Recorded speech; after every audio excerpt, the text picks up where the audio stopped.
Assalamualaikum warahmatullahi wabarakatuh.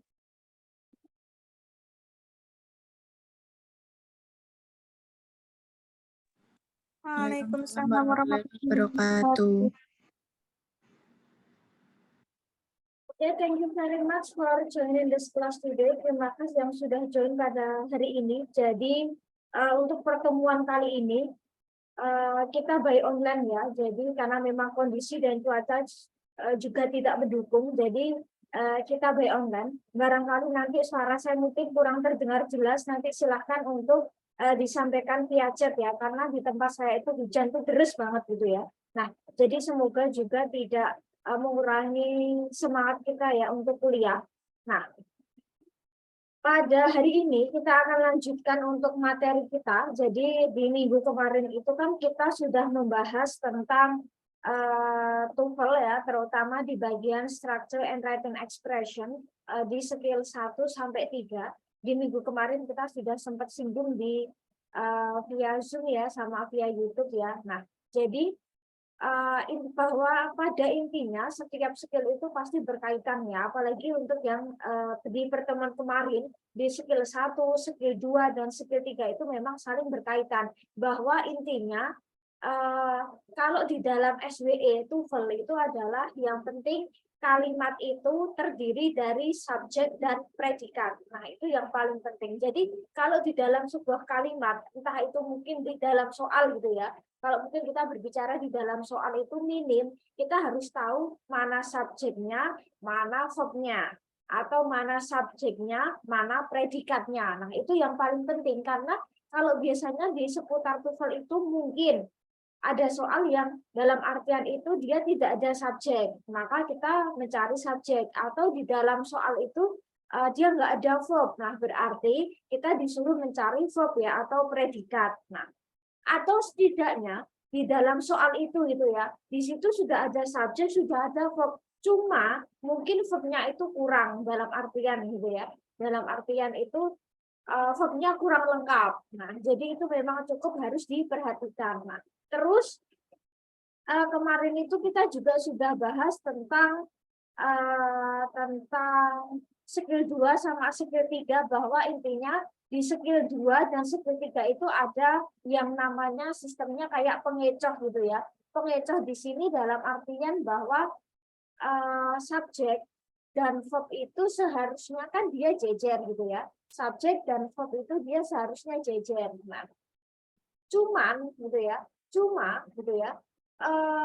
kalau di TOEFL itu mungkin ya subjek itu dan verb itu kayak ibarat kata itu ada sesuatu yang mengecoh subjek sama verbnya. Misal ada kemarin itu sudah kita bahas tentang eh, apa ya, seharusnya subjek dan verb itu jejeran, cuman kayak ada sesuatu yang dia mungkin menerangkan subjeknya lebih, atau mungkin dia apa ya, mungkin setelah subjek sebelum verb dia ada pengecoh, atau mungkin setelah verbnya dia juga ada pengecoh, atau mungkin sebelum subjeknya juga ada pengecoh. Nah, bahwa intinya di dalam TOEFL itu ya, ketika misal nanti menghadapi soal ya, jadi pasti yang pertama fokuslah bahwa intinya ketika ada subjek maka harus ada verb, dan kebalikannya ketika ada verb maka harus ada subjek. Dan kita harus tahu bahwa subjek dan verb itu memang apa ya, harus saling berkaitan gitu ya, saling berkaitan. Misal subjeknya apa, verbnya akan mengikuti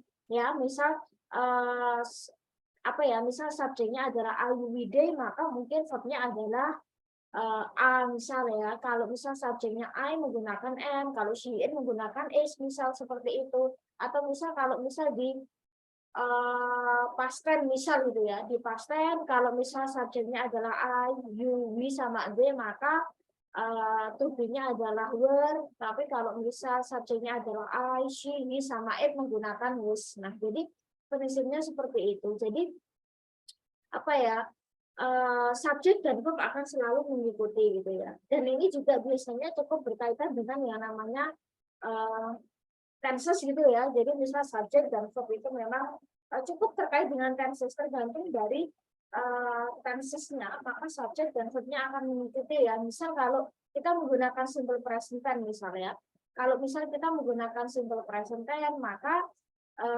biasanya verbnya itu adalah verb 1 gitu ya. Terus kalau misal kita menggunakan past tense, kalau soalnya menggunakan past tense maka subjek verb 2. Kalau soalnya adalah future maka subjek will plus verb 1. Terus misal kalau tense-nya adalah present continuous maka to be present SMA plus verb ing. Kalau misal tense-nya adalah past continuous maka to be-nya to be past ya, was, were plus verb ing dan seterusnya. Nah, kita akan lanjut ke skill 4 gitu ya. Jadi di skill 4 ini di skill 4 ini kalau kita lihat gitu ya, kita harus mengetahui tentang penggunaan yang namanya present participle gitu ya. Present participle di sini adalah misal kalau kita familiar dengan kata present gitu ya. Nah, present participle itu adalah verb ing. Verb plus ing itu adalah present participle. Nah, ini cukup sering keluar kalau di dalam tes TOEFL itu biasanya kayak di nomor-nomor di paling awal gitu ya. Nah, di sini kita harus tahu penggunaan verb ing itu tidak selalu adalah sedang gitu ya. Nah, ini biasanya kalau present participle cukup terkait dengan yang namanya present continuous gitu ya. Nah, intinya bahwa present participle itu fungsinya dia bisa sebagai verb atau predikat atau dia fungsinya itu sebagai adjektif memberikan sifat kepada benda yang dilekati. Nah, misal ya kalau kita lihat di sini, nah kalau kita lihat di sini,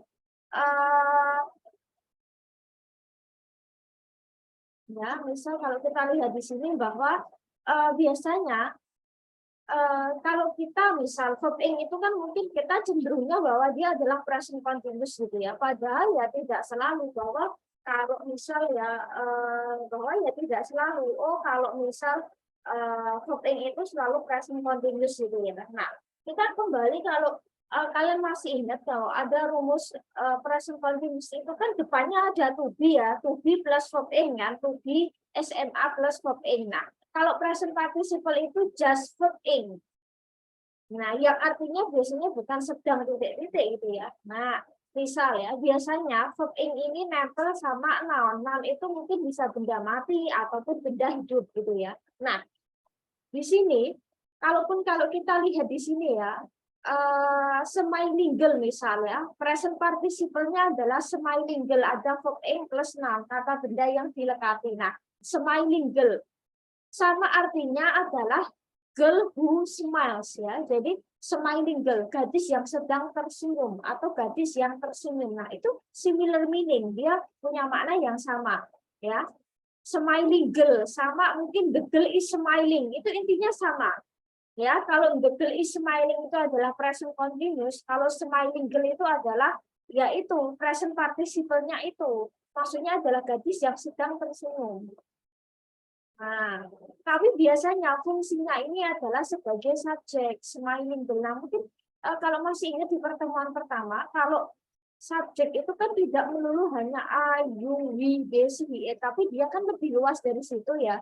Nah, oke. Jadi biasanya ini juga bisa berfungsi sebagai ibarat kata sebagai subjek gitu ya. Misal singing student. Itu sama artinya adalah murid yang bernyanyi. Singing student, murid yang bernyanyi. Beda loh, the student is singing, murid itu sedang bernyanyi. Nah, misal crying baby, misal. Nah, ya, misal crying baby. Bayi yang menangis gitu ya, bayi yang sedang menangis. Nah, tetapi ini kan dia lebih memberikan apa ya, memberikan kayak mensifati ya kata benda non itu yang dilekati. Nah, misal ya, kalau kita lihat di contoh kalimat yang di bawah, saya bilang bahwa verb ing plus noun ya, verb ing plus noun itu dia bisa jadi subjek ya, verb ing gitu ya. Plus noun dia bisa sebagai subjek. Nah, kalau dia fungsinya sebagai subjek berarti kan dia butuh verb. Kalimat itu minim harus ada subjek, harus ada verb. Nah, kalau kita lihat di sini gitu ya, kalau kita lihat di sini the smiling girl is my sister. Nah, gadis yang sedang tersenyum adalah saudaraku. Nah, berarti the smiling girl di sini adalah subjek. Nah, dia present participle tapi fungsinya sebagai subjek. Nah, berarti subjeknya adalah smiling girl, terus verbnya adalah is. Seperti yang mungkin pernah kita diskusikan sebelumnya itu ya, bahwa verb atau predikat itu bisa salah satunya adalah to be. Jadi to be itu bisa juga jadi verb ya, tetapi bukan verb yang verb seperti pada umumnya, tetapi adalah dia ya to be, SMA, was, were itu adalah verb kata kerja. Nah, misal that is a senior student. Nah, di sini dia sebagai subjek, is sebagai verb. Nah, senior student di sini fungsinya adalah ya murid yang sedang bernyanyi, ya, memberikan sifat gitu ya. Nah, kalaupun kita lihat, kalau gitu ya, kalau present participle bisa fungsinya sebagai bagian dari verb atau bagian dari kata kerja, gitu ya. Ketika gitu ya, ketika ya, ketika dia itu biasanya ya diikuti oleh misal kayak kata bantu. Nah, misal kalau kita familiar dengan continuous ya, kan mungkin identiknya dengan continuous gitu ya. Nah, kalau dia adalah present continuous itu biasanya untuk rumusannya itu biasanya to be ada to be ya, to be SMA plus was were. Nah, terus kalau misal dia adalah past continuous gitu ya. Kalau misalnya dia adalah past continuous, nah itu biasanya untuk rumusnya itu adalah to be, was, were plus verb ing. Ya, kalau dia future continuous itu biasanya will be plus verb ing. Nah, jadi kalau kalian menemukan ini verb ing tetapi depannya itu ada to be, ada entah itu SMA atau was, were atau will be, maka dia adalah bentuk tenses dan ini adalah verb. Dia bagian dari yang namanya kata kerja. Nah, ya, misal he was studying English, I am reading TOEFL material. Nah, dia adalah bagian dari verb ing, tetapi dia adalah bagian dari verb ya. Ini adalah past continuous, di sini past continuous, di sini adalah present continuous, di sini juga present continuous. Nah, oke. Terus kita fungsi yang kedua. Nah, present participle bisa berfungsi sebagai kata sifat. Dia itu mensifati apa ya, sesuatu yang dilekati. Dalam artian itu adalah kata benda yang dilekati. Misal kayak tadi saya bilang the smiling girl. Ya, di situ bukan kata kerja kan, dia bukan bagian dari verb ya. Karena nggak ada to be gitu ya. Dia bukan present, dia bukan past continuous. Nah, smiling girl, gadis yang tersenyum, misal crying baby, bayi yang menangis. Nah, di situ hanya mensifati misal, oh smiling girl berarti yang tersenyum siapa? Oh gadis itu. Misal the crying baby yang sedang menangis siapa? Oh ternyata bayinya misalnya. Terus jadi misal kayak the winning athlete misalnya, atlet yang menang misalnya, atlet yang menang misal. Nah, di sini pun juga dia fungsinya sebagai subjek. Nah, misal ya, kita kalau lihat di sini the winning athlete gets a trophy. Nah, di sini kan dia secara susunan adalah subjek plus verb kan. Dia subjek plus verb. The winning athlete itu adalah subjek, gets itu adalah verb. Nah, jadi the winning athlete itu adalah atlet yang menang itu mendapatkan hadiah ya. Beda loh ya. Atlet yang sedang menang kan beda ya. Jadi intinya bahwa kita harus tahu, oh ternyata verb ing di sini fungsinya sebagai kata kerjakah atau sebagai dia fungsinya sebagai adjektif gitu ya, atau sebagai ya present participle yang fungsinya sebagai adjektif. Nah, oke, kalau dia fungsinya sebagai verb ya seperti yang tadi kita sudah bahas bahwa biasanya depannya itu ada to be. Entah itu to be-nya adalah SMA plus verb ing, entah itu to be-nya adalah past continuous verb ing ya misal was were plus verb ing atau misal will be plus verb ing atau future continuous. Terus kita akan coba ya, kita akan coba untuk, nah di sini misalnya, any student applying for the scholarship are required to submit a motivational essay, misalnya. Di sini kan sebenarnya kalimatnya itu hanya any student are required to submit ya, sejumlah murid diminta untuk mengirimkan esai motivasi, harusnya itu. Di sini ada subjek, di sini ada verb. Nah, tetapi ada present participle, dia verb ing, iya, tetapi fungsinya sebagai adjektif ya, murid-murid ya, seharusnya ya cuma murid-murid diminta submit essay, intinya itu, tetapi ya dia ada present participle gitu ya, applying misalnya, murid-murid yang melamar beasiswa diminta untuk mengirim esai motivasi. Nah, jadi ibarat kata present participle itu fungsinya adalah mensifati si siswa. Siswa yang apa sih? Misal, siswa yang seperti apa sih kok dia diminta untuk submit essay misal. Oh, siswa yang sedang mendaftar atau siswa yang sedang apply scholarship. Oh, siswa yang sedang apply beasiswa. Oh, itu ya. Berarti kan dia lebih ke apa ya? Kayak hanya memberikan keterangan lebih ya terhadap si subjek, any student sendiri. Tetapi dia bentuknya adalah verb ing. Nah, ya, misal I often see him studying in the library. Sebenarnya intinya ya I often see him. Aku sering melihatnya.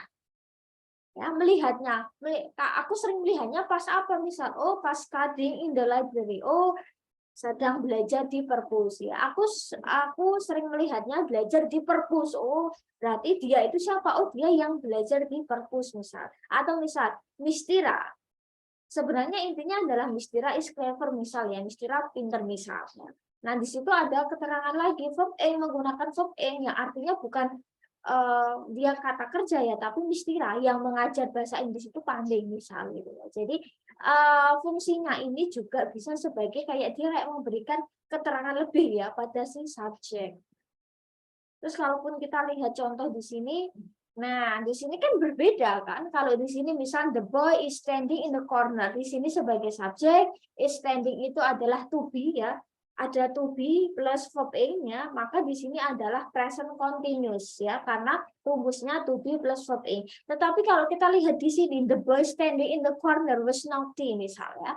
Anak laki-laki yang berdiri di pojokan was naughty, nakal. Nah, di sini subjeknya the boy, verb-nya adalah was gitu ya. Verb to be-nya was. Nah, maka inilah present participle yang merah ini.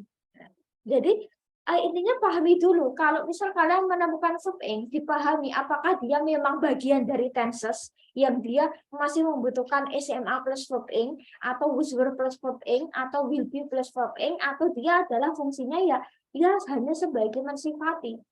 Nah, jadi kita harus teliti juga mana subjek, mana verb. Nah, jadi memang harus cukup memang harus cukup jeli gitu ya. Misal ya, kalau kita lihat di sini soal lah ya. Misal the child playing in the yard is my son. Nah, di sini subjek. Playing ini nggak bisa dong jadi verb. Padahal kalau tenses kan nggak bisa verb ing aja kan, harus ada to be verb ing. Maka dia pasti bukan subjek. Nah, terus kita lihat di sini misalnya, hati-hati untuk yang verb ing. Terus kalian temukan di sini the child itu sebagai subjek, ya, is itu sebagai verb. Maka kalimat ini sebenarnya udah lengkap. Di sini ada subjek, ada verb, anak titik-titik ya. Nah, sebenarnya kan intinya bahwa the child is my son. Intinya kan itu sebenarnya ya. Ya. Nah, sebenarnya intinya cuman ini, the child is my son. Cuman gitu ya. Cuman kalau kita lihat di sini ya ada itu tadi present participle. Jadi dia kayak verb ing tapi kayak dia nambah keterangan ya. Anak kecil itu anak laki-lakiku. Anak kecil yang mana sih? Maksudnya, oh itu loh yang bermain di halaman. Jadi kayak memberikan keterangan. Kalaupun kita ada pilihan ya, misal B, C, D, walaupun kalau kita lihat di sini ya otomatis kembali ke skill yang awal, kalimat itu nggak boleh double subject, nggak boleh double verb. Nah, kalau di sini kalau is di sini adalah sebagai subjek. Nah, is ini kan ini sudah ada is, nggak mungkin dalam kalimat itu double is, maka dia double verb nggak boleh. Terus kalau di sini kita tuliskan he, nggak bisa. The child itu subjek, he juga subjek, nggak boleh dalam kalimat itu double subjek. Misal was, di sini kalau kita artikan was, di sini sudah ada is verb, di sini nggak mungkin was. Ya, kalau dia sudah diwakili verb di sini, maka dia nggak bisa dong ya jadi verb gitu ya. Nah, maka yang benar adalah yang A. Ya, the child now playing in the yard is my son. Ya, anak laki-laki, anak kecil yang sekarang bermain di halaman adalah anakku. Nah, jadi seperti itu. Terus, misal contoh yang lain. Nah, ini gampang sih misal ya.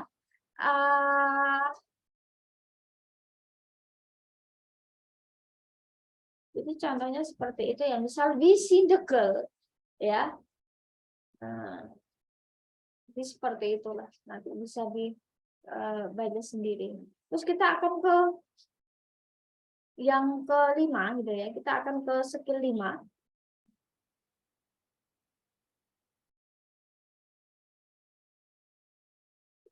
Kita akan ke skill nomor 5. Kalau tadi kita ke 4. Nah, jadi kalau untuk yang skill ini gitu ya. Untuk yang skill 5 di sini ya. Untuk yang skill 5 di sini, nah,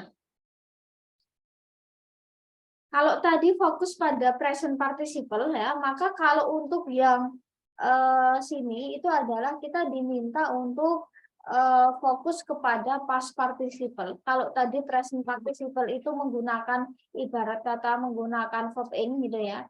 Kalau tadi present participle menggunakan verb ing. Nah, kalau untuk past participle itu kita menggunakan verb 2 gitu ya. Verb 3. Nah, jadi past participle adalah verb 3. Nah, jadi verb 3 itu dipakai untuk yang ini ya. Nah, oke. Jadi misal kalau kita lihat ya, kalaupun kita lihat di sini, misal katakanlah, nah tadi present participle verb ing, maka kalau past participle adalah verb 3. Nah, intinya sama seperti yang tadi, bahwa past participle itu intinya dia hanya murni verb 3 saja. Ya, tanpa diawali dengan was were atau apa ya? Bisa katakanlah SNA. Nah, jadi memang gitu ya. Nah, dia ya memang fungsinya itu memang cuma sebagai apa ya, kayak tadi sih prinsipnya gitu ya. Jadi fungsinya bukan sebagai verb ya, tetapi dia fungsinya sebagai adjektif. Nah, misal kalau gini, ya kalau kita lihat di sini bahwa di sini kalau kita lihat, nah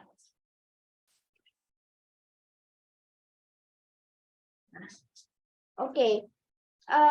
Kalau udah masuk di past participle, sebenarnya kita harus paham yang namanya kayak perubahan ya, verb 1, verb 2, verb 3 gitu ya. Kalau verb 1 misal apa ya, regular verb ya, mungkin kita familiar dengan kata regular verb. Nah, kalau di bagian regular verb ya, untuk regular verb itu kan biasanya ya untuk verb 2, verb 3 itu kan ending D atau id gitu ya. Jadi masih gampang lah ya untuk dihafalkan ya, misal listen jadi listen. Terus verb 3-nya pun juga sama.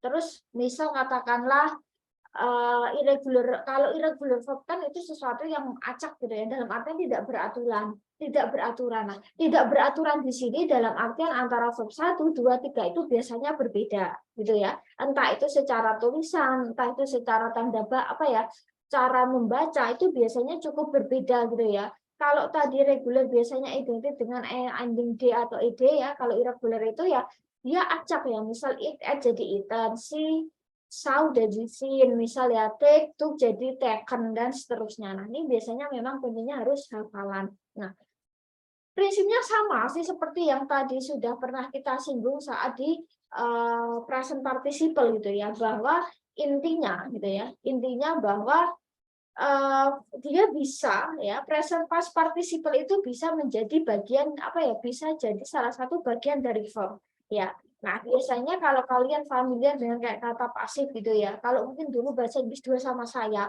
nah mungkin ada yang masih sedikit ingat ketika kita pengen membentuk pasif itu biasanya menggunakan to be plus verb 3 ya. Kalau misal present continuous itu ya kita Kalau misal present tense SMA plus verb 3. Kalau dia adalah past tense maka was were plus verb 3 gitu ya. Nah,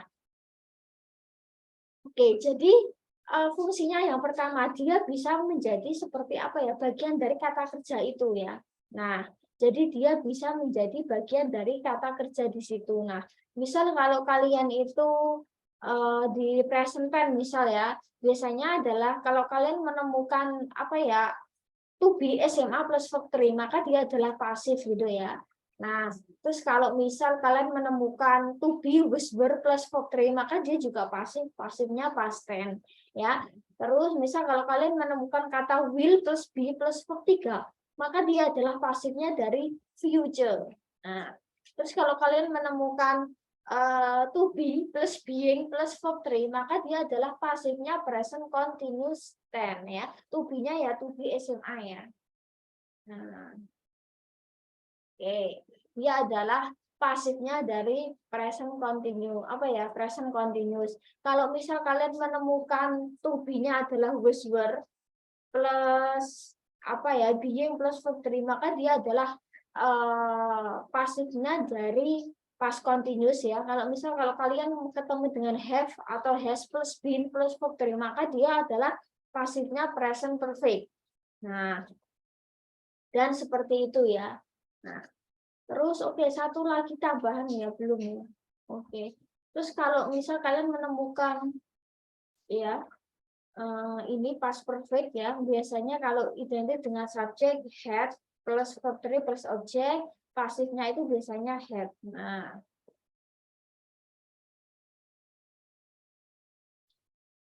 oke, nah jadi seperti ini itu biasanya adalah kalau kalian menemukan had plus been plus verb 3, maka dia adalah apa ya, pasifnya past perfect gitu ya, dan seterusnya. Maka dia ya bagian dari kata kerja itu sendiri. Jadi dia bukan sekedar verb 3 yang sendirian, tetapi dia ada verb 3 yang mungkin sebelumnya dia ada to be, entah to be SMA, was were, terus had, have, atau has, dan atau misal dan seterusnya. Nah, terus, nah, jadi dia bagian dari verb ya. Misal, terus contoh yang kedua ya, ini yang tadi sudah mungkin sama intinya, bahwa konsepnya dengan prinsip apa ya, present participle, bahwa bisa jadi bagian dari adjektif atau mensifati kata yang dilekati ya. Misal the television was expensive, intinya itu kalimatnya sebenarnya itu TV-nya mahal.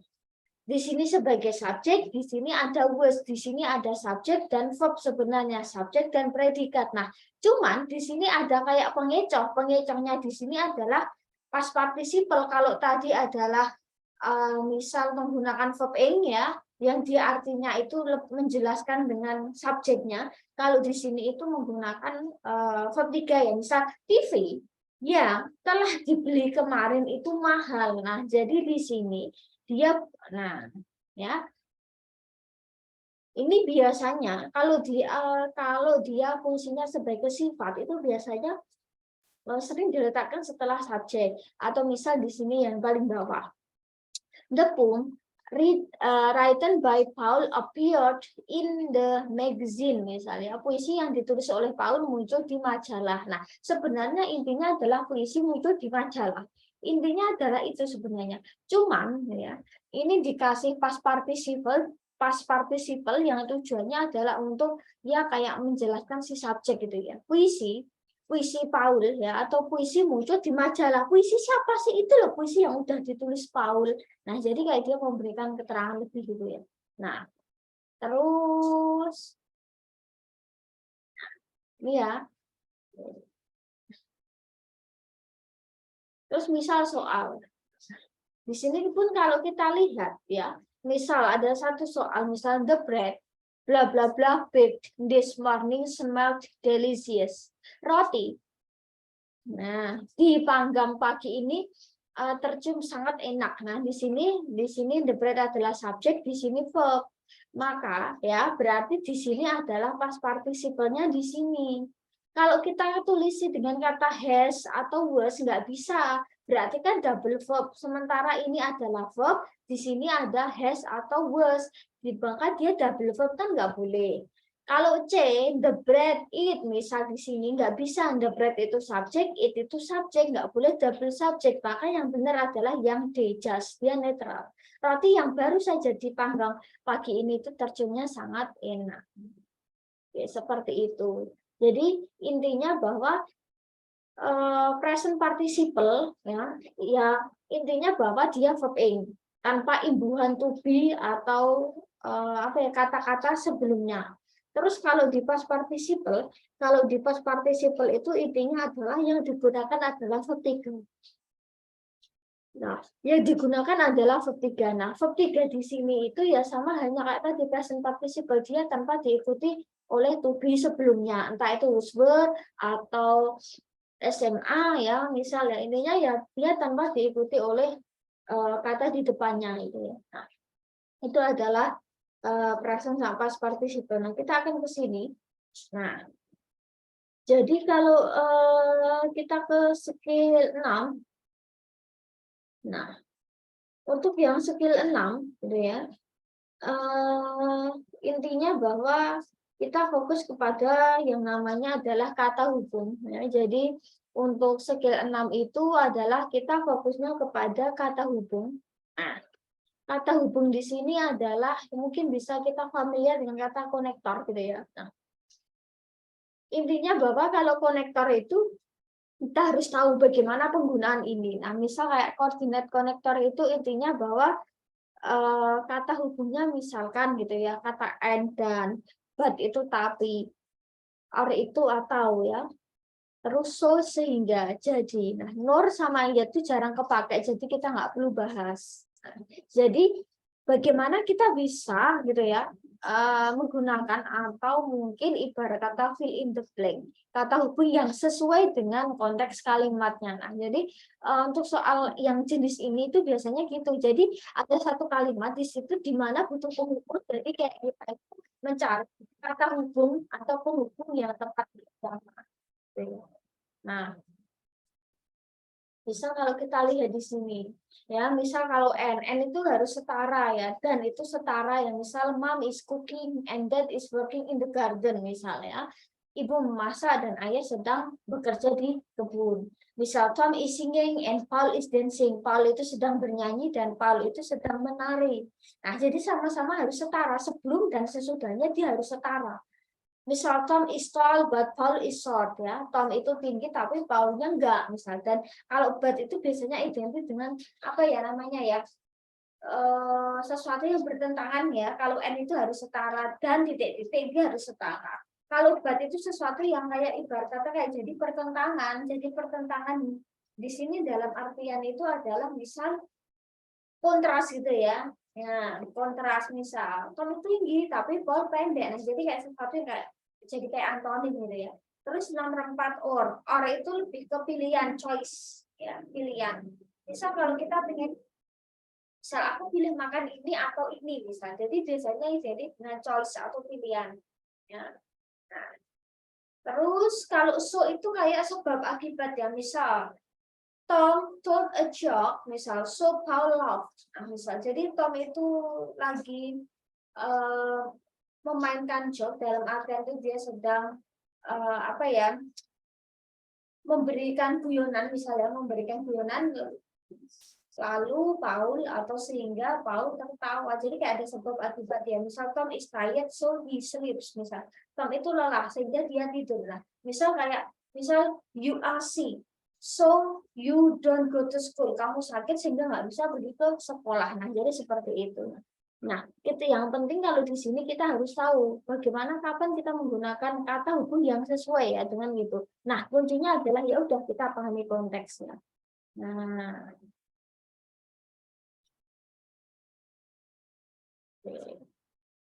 misal kayak di sini ya, hanya beberapa sampel saja. I offered them a choice of chocolate cake or bla bla bla or apple pie for the dessert. Nah, jadi nanti mungkin ada soal yang dia itu ada yang di garis bawah atau mungkin yang apa ya dikosongi ya, itu biasanya yang kita harus pilih kata hubung apa yang pas. Misalnya Genie is still a baby so he cannot talk yet. Misal Genie itu masih bayi sehingga belum bisa ngomong. Nah, jadi kita harus pahami tentang konteks yang misal ya.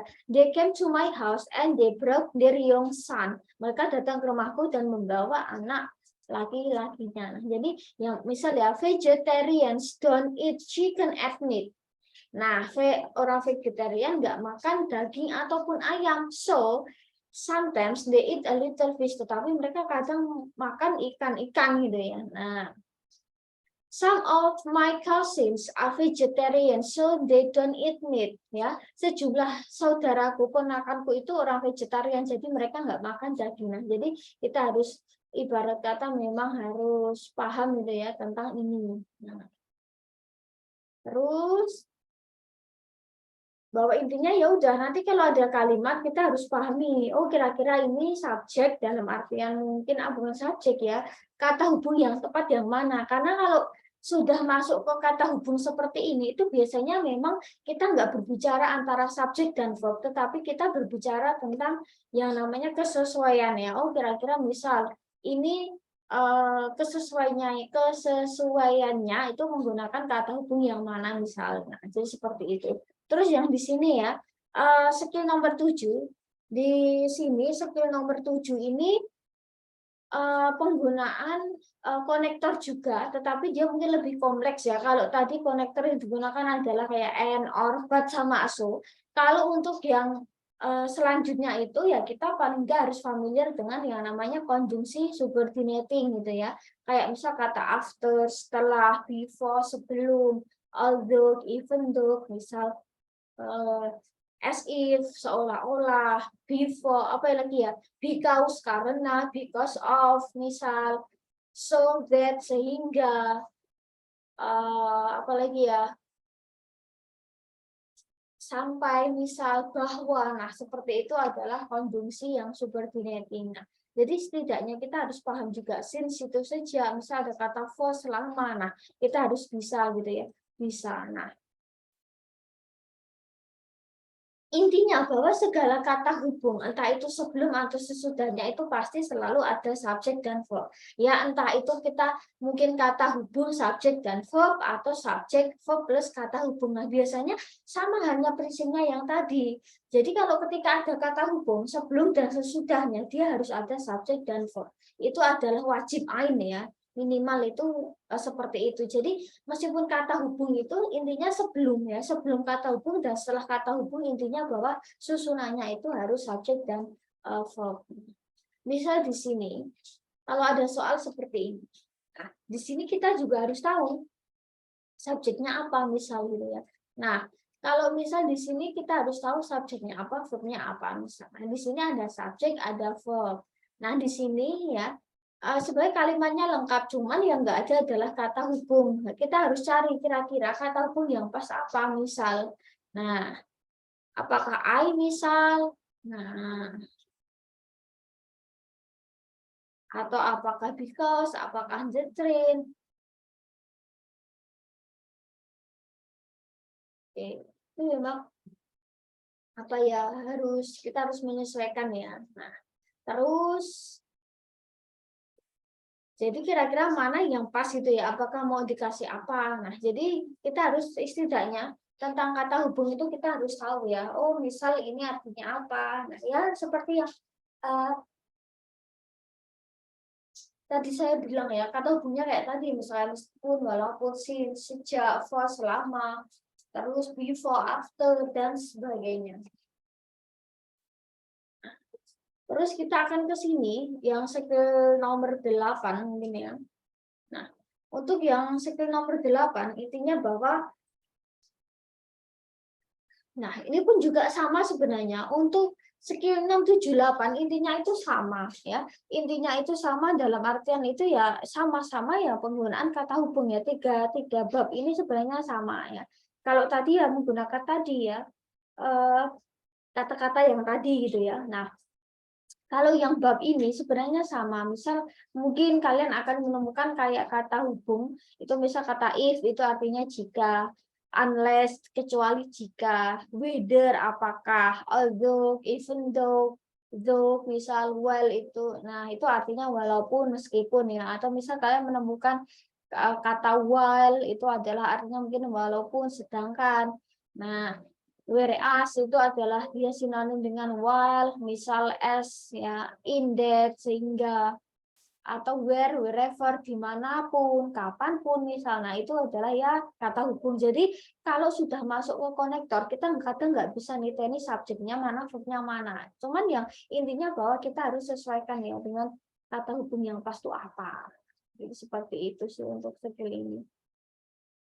Nah, terus kita akan coba ya untuk, nah,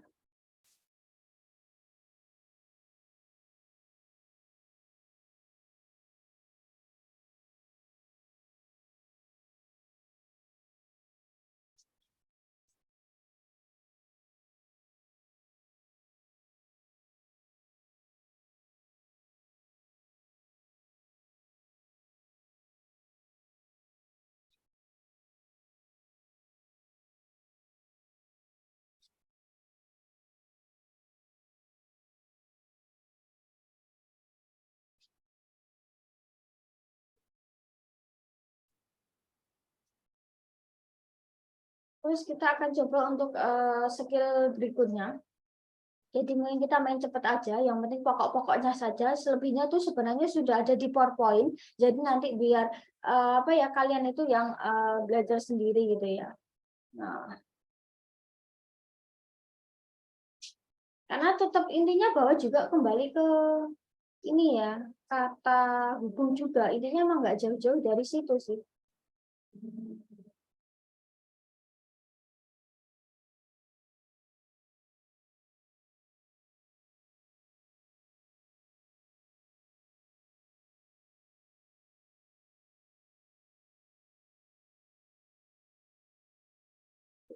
Kita akan ke skill 9 ya. Nah, sebenarnya antara 9, 10, 11, 12 sampai 14 itu sebenarnya sama sih. Cuman mungkin kita bisa singgung sedikit ya di skill 9 sampai 14 sedikit saja. Kita akan lihat sekilas ya. Skill 11 itu tentang apa? Nah, jadi di skill 11 itu kita sudah ke sini. Jadi ya benar bahwa sebenarnya kalau di TOEFL itu memang kayak grammarnya itu grammar tingkat tinggi ya menurut saya. Jadi kalau memang pernah disinggung di bahasa Inggris 1 dan 2 itu sebenarnya akan lebih enak gitu ya. Nah, untuk yang skill 11 itu bahwa tentang klausa, adjective clause. Adjective clause itu kayak klausa itu kayak terdiri dari subjek dan verb ya. Mungkin bisa disebut mungkin kayak kalimat gitu ya. Mungkin kalimat yang dia sebenarnya menjelaskan si kata benda tersebut, tetapi dia sebagai adjektif ya. Jadi fungsinya itu sebagai adjektif, dia mensifati dia itu mensifati apa ya? Mensifati kata benda yang dilekati gitu ya. Misal kayak kata di sini ya, kata who, which, atau that ya. Misal gini, fokusnya ke sini saja misalnya. Jadi who itu lebih refers to siapa, misalnya. Kalau which atau that itu refers to object ya. Nah, kalau whose itu lebih ke refers to kepemilikan atau possession. Kalau when itu refers to ketika. Kalau where itu kapan gitu ya. Nah, intinya bahwa gini ya, misal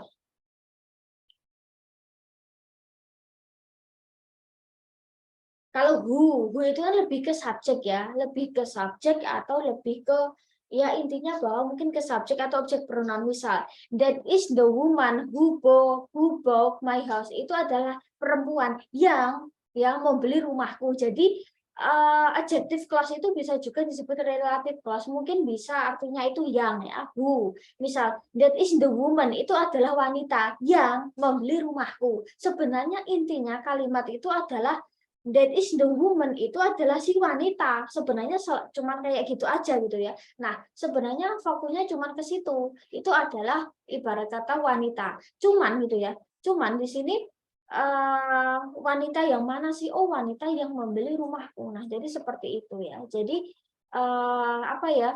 Dalam artian itu memang fokusnya ke siapa, misal ya dia wanita yang seperti apa, misal oh ternyata wanita yang membeli rumahku. Nah jadi seperti itu. Jadi di sini ya, di sini tuh ada kayak keterangan ya, keterangan tambahan yang dia itu kayak menjelaskan sih apa sih yang sedang dimaksud gitu ya. Jadi misal dia itu adalah wanita yang mana sih? Oh, wanita yang membeli rumahku. Nah jadi seperti itu. Itulah bisa disebut juga adjective clause gitu ya. Nah terus misal ya, kalaupun kita lihat kayak tadi itu,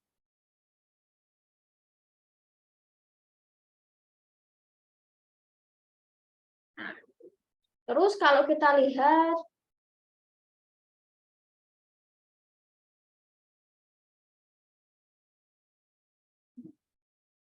jadi lebih ke situ. Oh, adjective clause ya.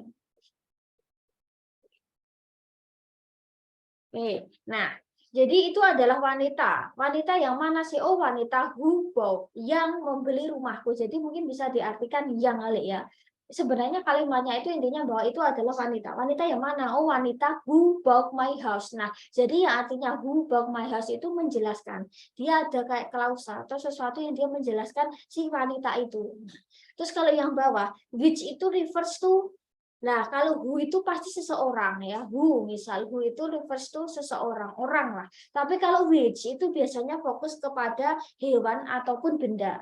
Ya, hewan ataupun benda. Dalam artian itu misal katakanlah misal the horse which Mary was reading is very friendly and beautiful.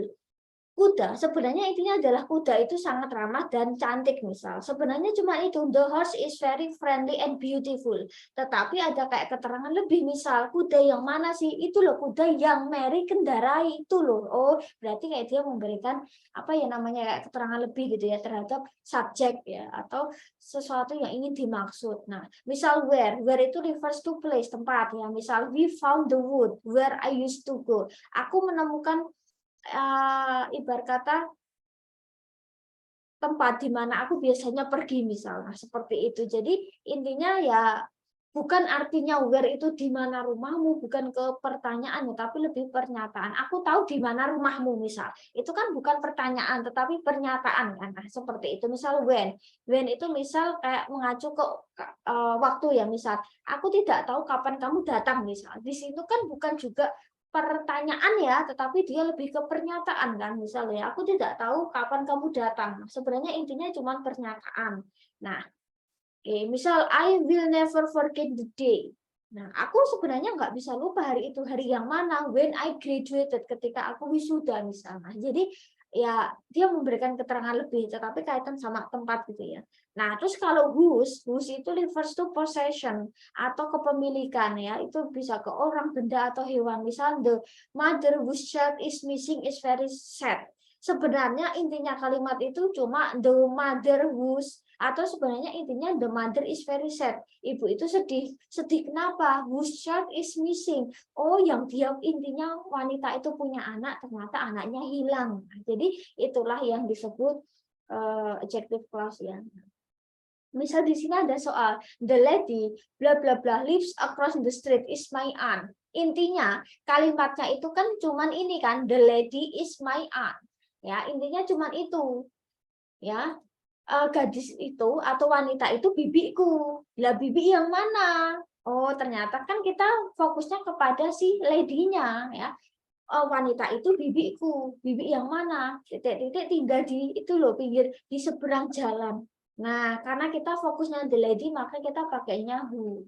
Nah, terus di sini misal the boy shoes are on the floor is my little brother. Nah, di sini kalau kita menemukan ya, kalau kita misal menemukan subjek dan verbnya apa, kita harus tahu the boy is my little brother. Laki-laki itu adikku. Nah, terus kita harus tahu. Nah, terus di sini ya, Kalau yang punya sepatu yang sepatunya ada di lantai itu adalah saudaraku. Jadi setidaknya kalau kayak gini main ke konteks gitu ya. Nah, kalau tadi kan misal bibi wanita itu bibiku, bibi yang mana? Yang tinggal berarti kan mengacu ke orang ya. Tetapi kalau misal di sini kalau kita lihat ya, di sini subjek dan verb ada, tetapi dia ada benda, sus itu kan benda. Ya, dia otomatis nggak mungkin pakai who. Kalau pakai who biasanya diidentikan dengan kata kerja. Who titik-titik verb, biasanya who plus verb. Kalau whose biasanya plus noun. Nah, ya biasanya itu nanti akan diikuti dengan verb. Terus kalau whose itu biasanya akan diikuti dengan noun. Kalau who biasanya akan diikuti dengan subjek. Nah, jadi sebenarnya udah tanpa harus tahu kita arti, tetapi yang penting kita tahu ini adalah apa gitu. Nah, the moment. Nah, di sini ada the moment, waktu, berarti otomatis dia adalah when. Momen kapan? Oh, ketika. Nah, ini sebenarnya. Nah, terus di sini kalau kalian menemukan di sini kok ada ini subjek, maka dia pasti whom. Whom I teach, murid yang aku ajar. Nah, jadi sebenarnya tanpa harus tahu. Nah, terus di sini ada kata yesterday, berarti otomatis when. Nah, apakah kamu membawa buku? Ya, ketika aku meminjamkannya kemarin, nah, otomatis kan mengacu ke waktu. Nah, seperti itu sih. Nah, terus kita akan ke sini sedikit aja. Misal tadi udah di 9 ya.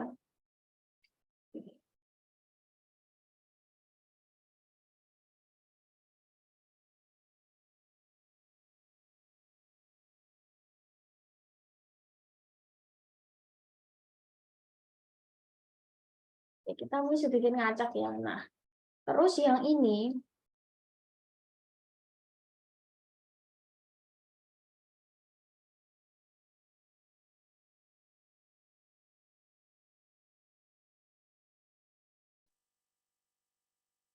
sebenarnya prinsipnya sama sih. Jadi kalau misal kayak kata when, apa ya, what itu identik dengan kayak apa gitu ya.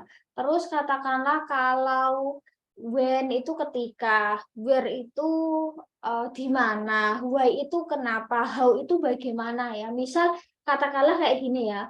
Kalau bisa dalam kalimat ya. Nah, misal di sini ya. It is still unknown where she is now. Nggak diketahui di mana dia tinggal. Jadi kayak seperti itu ya. Do you know when they arrive? Kamu tahu nggak kapan mereka tiba? Jadi bukan artinya apa ya, misal ya, dia kayak pertanyaan tapi nggak kayak pertanyaan gitu ya. Misal ya, she is afraid that I can go to her party. Dia takut kalau aku nggak bisa datang ke pestanya. I don't know where we will go. Aku nggak tahu kemana kita mau pergi. I understand why he did it. Aku mengerti kenapa dia melakukannya. I know what you did last summer. Aku tahu kok apa yang kamu lakukan misalnya. I don't know who they are. Aku nggak tahu siapa mereka. Nah, jadi kalau di sini artinya dia itu bukan artinya what itu bukan apakah ya, where itu di manakah, when itu kapankah, how bagaimanakah, atau why itu kenapakah, bukan, tetapi dia artinya ya lebih ke pernyataan gitu ya. Misal aku nggak tahu siapa kamu, aku nggak tahu di mana dia tinggal, aku nggak tahu kenapa dia melakukannya, aku nggak tahu bagaimana menggunakannya misal. Nah, jadi lebih ke situ. Itulah untuk yang apa ya? Untuk yang non clause maksudnya itu ya. Terus kita akan ke sini. Nah,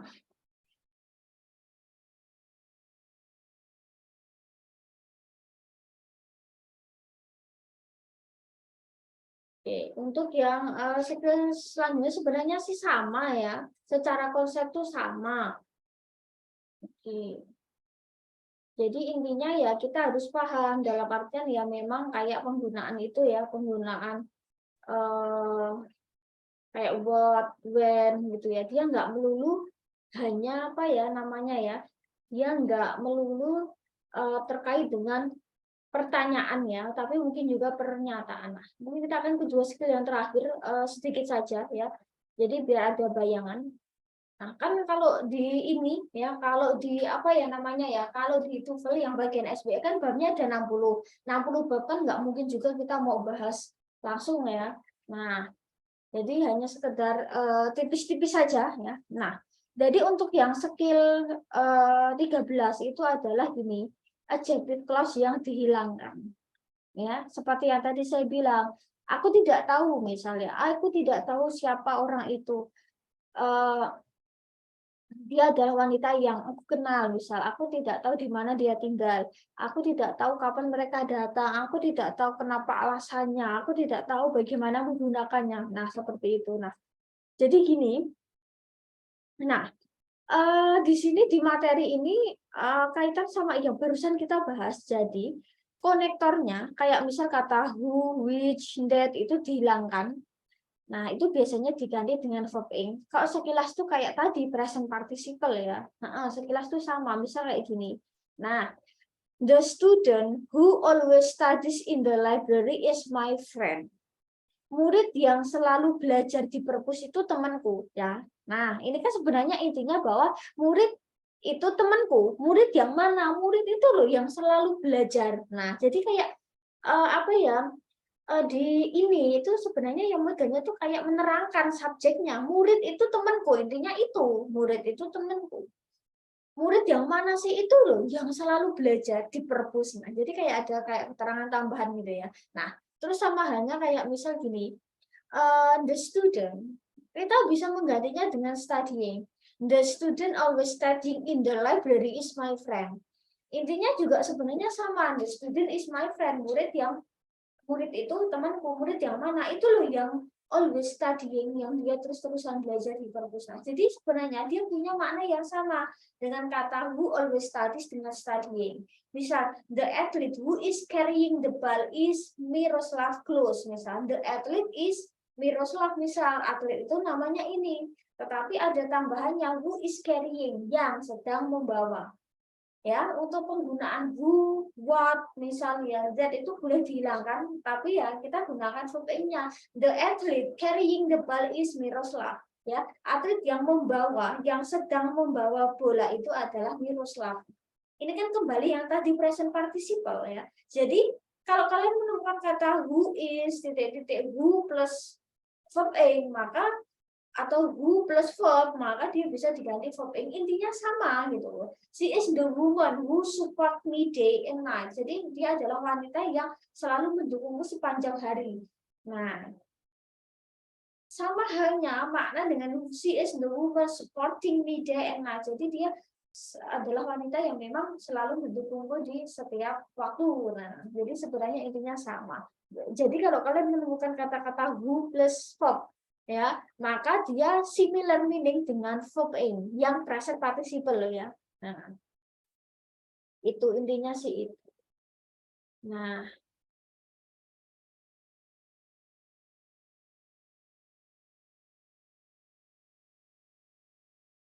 terus yang terakhir, nah yang terakhir itu ini kita sedikit-sedikit saja. Nah, untuk yang posisi yang terakhir, kalau yang tadi itu yang dihilangkan adalah adjective clause yang misalnya kayak kata who, which. Nah, maka ini yang dihilangkan adalah ya. Kalaupun kita lihat di sini misal kayak kata apa ya? Konektor ya. Adverb konektor itu langsung verb ing ya. Misal kayak gini. Ya.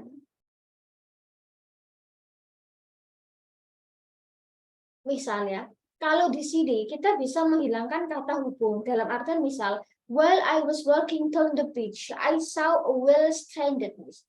Ketika aku sedang berjalan di pantai, aku melihat paus gitu ya. Nah, di sini kita bisa reduce itu kayak persingkat gitu loh bahasanya. Reduce itu bisa artinya kayak dipersingkat, artinya dihilangkan boleh. Yang penting dengan makna yang sama.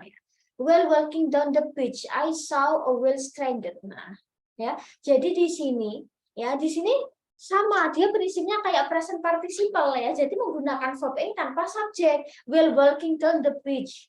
ketika berjalan di pantai aku melihat, ya. Jadi nggak harus selalu ketika aku sedang berjalan di pantai aku melihat, itu kadang terlalu mubazir ya, dan itu bisa kita hilangkan untuk subjeknya.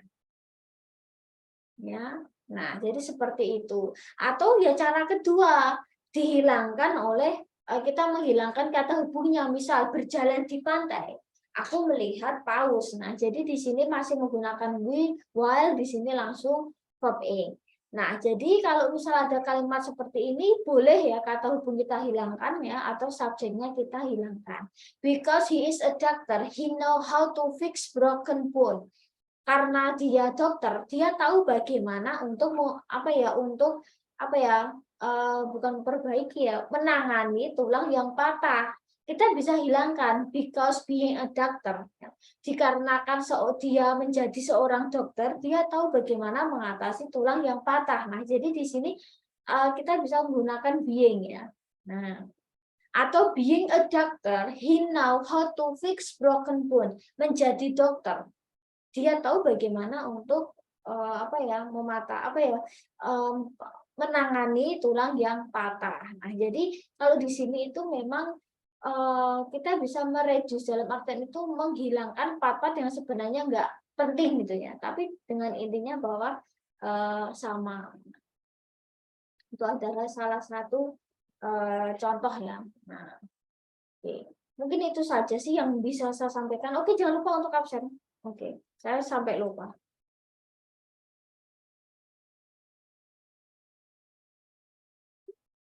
Oke, nah, jadi kita itu masih ada satu pertemuan, ya. Kalau saya mungkin satu pertemuan saja, atau mungkin 1 sampai 2 pertemuan lagi, untuk nanti mungkin kita bisa lihat tipis-tipis ya tentang materi kita, gitu ya. Nah, untuk selebihnya kita mungkin tetap akan memakai dalam artian online aja sih ya. Jadi mungkin untuk video rekaman itu kan juga masih bisa kalian lihat gitu ya. Jadi yang nggak bisa join nanti bisa pakai YouTube gitu ya. Nah, terus sambil nanti saya usahakan, oke, saya cek dulu tanggalnya ya. Saya cek dulu tanggalnya, kalau kita misal tanggal 20 kita pertemuan terakhir. Nah, kemungkinan untuk ujiannya, untuk kita pretest sama post-test itu adalah di tanggal ini ya. Nah, kalau saya tuh gini, kita berarti masih ada di tanggal 20 kita pertemuan terakhir ya. Terus kita ada ujiannya itu, harapan saya kalau nggak di akhir Desember itu awal Januari. Cuma nanti saya cek dulu untuk materi apakah mungkin minggu depan ini bisa diselesaikan apa enggak ya. Nah, cuman ya kemungkinan kalau nggak di akhir Desember ya mungkin di akhir Desember sampai minggu pertama Januari, kalau enggak ya minggu pertama dan minggu kedua Januari. Mungkin seperti itu sih. Nah, mungkin itu sih. Jadi nanti kita lihat sikonya ya, kita lihat sikonya kira-kira masih memungkinkan enggak, karena memang babnya kan ada 60 bab. Sementara kita tadi sudah sampai ini kan udah lumayan ya. Kita sudah tadi berapa ya? Nah,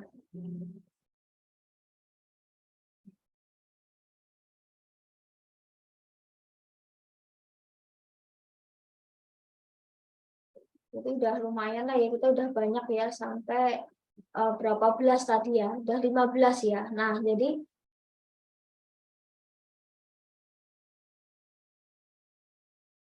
tadi kita sudah sampai 14 kan, udah lumayan banyak banget nih, kita udah sampai 14. Nah, jadi kita mungkin masih ada beberapa lagi, mungkin ya semoga sih bisa setidaknya separuh ya, itu kita bisa bahas gitu ya. Jadi biar setidaknya ada bayangan gitu.